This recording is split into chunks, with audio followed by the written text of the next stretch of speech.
I think we're witnessing the first generation of people recovering from skincare. And I know that sounds ridiculous, but spend just 5 minutes on skincare Reddit, beauty forums, or even comment sections, and you'll see the same story repeating itself. People with routines worth 20,000, 10-step regimes, shelves full of products, and skin that somehow got worse after learning more about skincare. How did we get here? And more importantly, how do we build a skincare routine that works for us and not against us?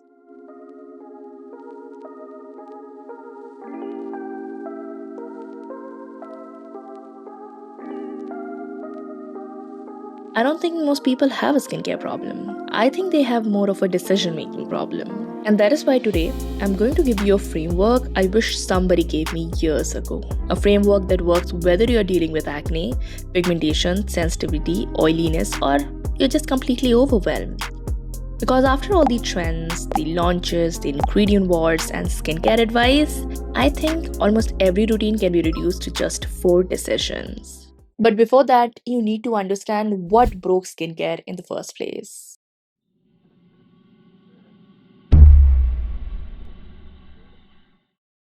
Modern skincare has 3 cults, and all 3 of them accidentally led people to the same destination, which is overcomplication.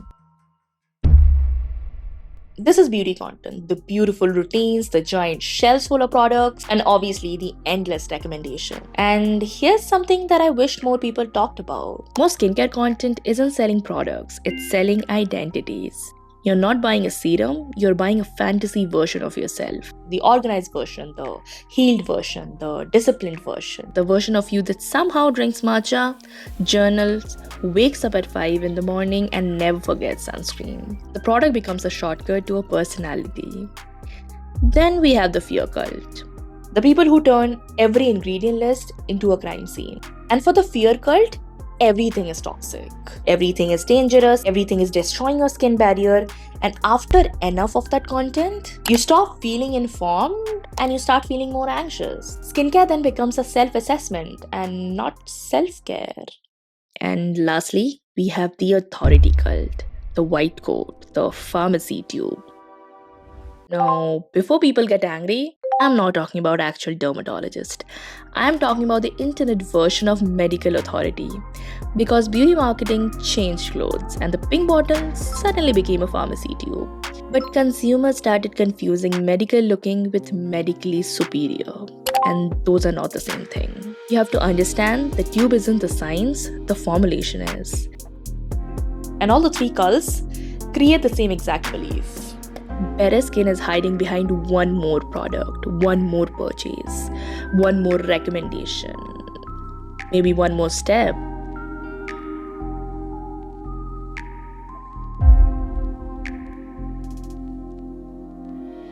The biggest lie isn't the product that works. Many products absolutely work. The biggest lie is that more skincare automatically means better skincare. Imagine your houseplant suddenly turns yellow.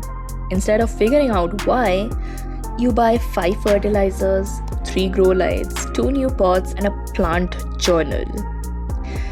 The problem was never the lack of products. The problem was understanding what the plant actually needed.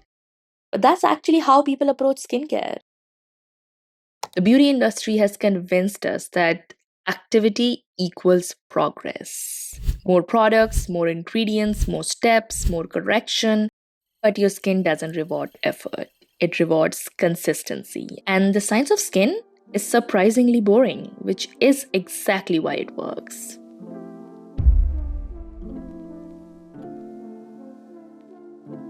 Now, let's talk about something that nobody explains properly: healthy skin. Most people think healthy skin means glass skin, poreless, or even filtered skin. But that's not how skin science defines healthy skin. Healthy skin is essentially a skin that performs its barrier function properly. That's it. Can you believe it? Must be shocking, right? Your skin barrier has 2 major jobs: keep the internal moisture in and the outside world out. Researchers often describe it as a brick wall. The cells are essentially the bricks and the lipids are the mortar. And when the wall is functioning properly, your skin feels calm, comfortable, and predictable. The problem is that many people are trying to solve barrier damage with more active ingredients, when what the barrier usually needs is less interference. Think about the symptoms people complain about the most: burning, stinging, tightness, redness, sensitivity, random irritation. Those aren't always the signs of skin that needs more treatment. They are often the signs of a skin that needs more recovery. Your skin isn't broken, it's just exhausted. And once you understand that, building a routine becomes much easier.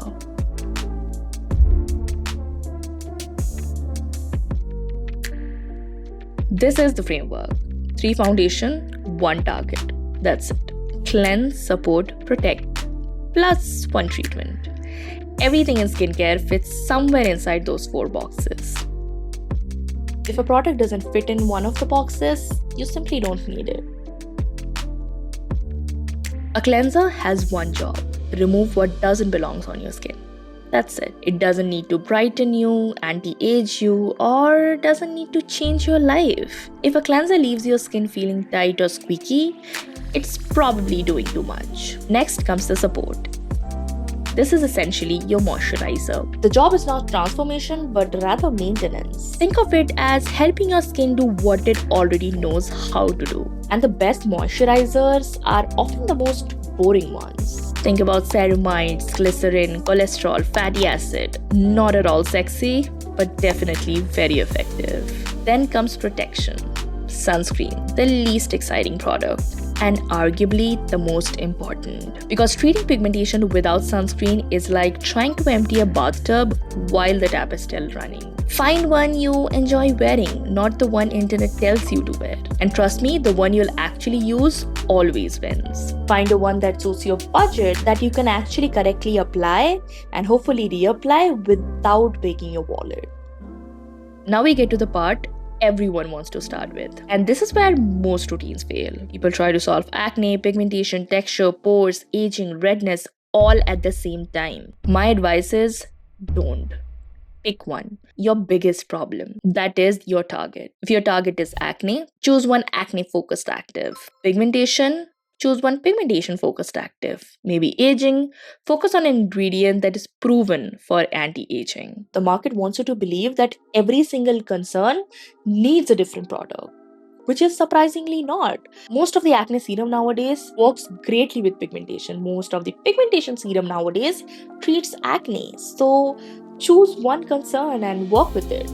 One target, one direction. And then, this is the part nobody likes. Wait. Give it time. Give your skincare enough time. You have to understand most skincare ingredients are not judged in days. They are judged in weeks, sometimes months. You have to understand you cannot bully your skin into changing. You cannot change your routine every time your skin has one bad morning. That's not skincare. That's panic.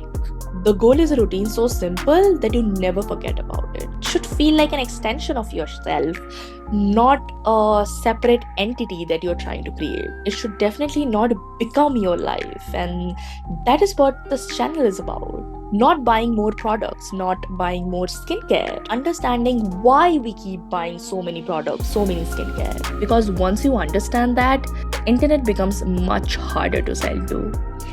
And your skin becomes much easier to manage.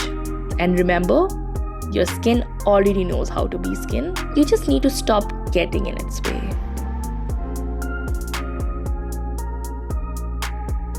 And next week, we are talking about the skin barrier scam, how a real scientific concept became one of the beauty industry's most profitable fears.